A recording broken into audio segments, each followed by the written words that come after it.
Britain, the US and Russia have participated in 2,681 votes together at the United Nations Security Council since 1946. In that time, the US has sided with Russia over the UK on just 22 occasions.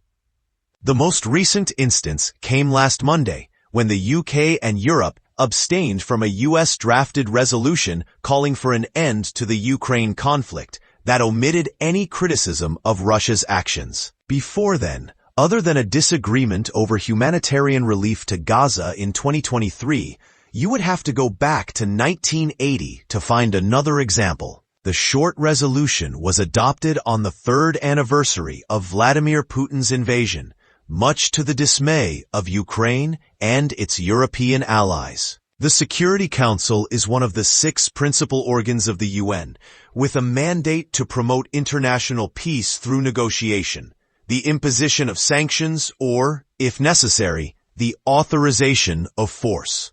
A revolving roster of 10 nations joins the table for 2-year terms, but 5 members have been permanent since its creation in the wake of the Second World War: the US, UK, France, China, and Russia, formerly the USSR. According to UN Digital Library records of all resolutions voted upon over the past 70 years, the UK and France are the closest permanent members, voting the same way 98.2% of the time. The US, for its part, was most aligned with the UK, 97.1%, and understandably, given their history, found least common cause with Russia, 87.8%. But the current turmoil is bucking these long-term trends and suggests the two nations are drifting apart in their special relationship. The US and UK have only split votes 77 times, meaning entire years have often gone by with the pair 100% like-minded.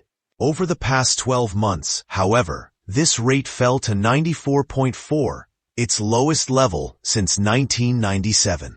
In December, the U.S. abstained in a vote on the establishment of an African Union support and stabilization mission in Somalia, citing dissatisfaction with its funding model. Last March, it did the same during a call for an immediate ceasefire in Gaza during Ramadan.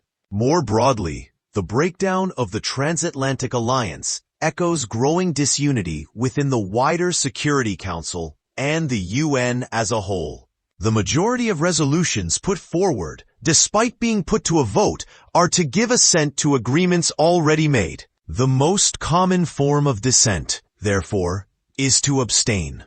The share of abstentions among all votes cast has risen steeply over the past decade, from 0.06% in 2010 to beyond 8% last year. Only the 5 permanent members have recourse to a more drastic measure, their negative vote counting as a veto. According to Security Council report, vetoes empower them to defend their national interests, to uphold a tenet of their foreign policy, or, in some cases, to promote a single issue of particular importance to a state. There were 8 vetoes last year, the highest annual total since 1989, and the 8th highest in 79 years overall. 3 distinct phases emerge when looking at which country did the vetoing. The USSR was primarily responsible over the opening decades of the Cold War. The US then took the lead until 2008, from which point on, Moscow began throwing up the most barriers once more. The USSR and Russia have been behind almost half, 47.1%, of all no votes cast, a share that creeps up to 57.9% over the past 3 years, coinciding with the 3-year-long Ukraine war. Speaking at an event after last Monday's vote, Yevhenia Filipenko, Ukraine's ambassador, asked countries to continue their support for rebuilding Ukraine and seeking accountability for crimes committed since Russia's invasion. The road ahead is very challenging, but when we are united, we can prevail, she said.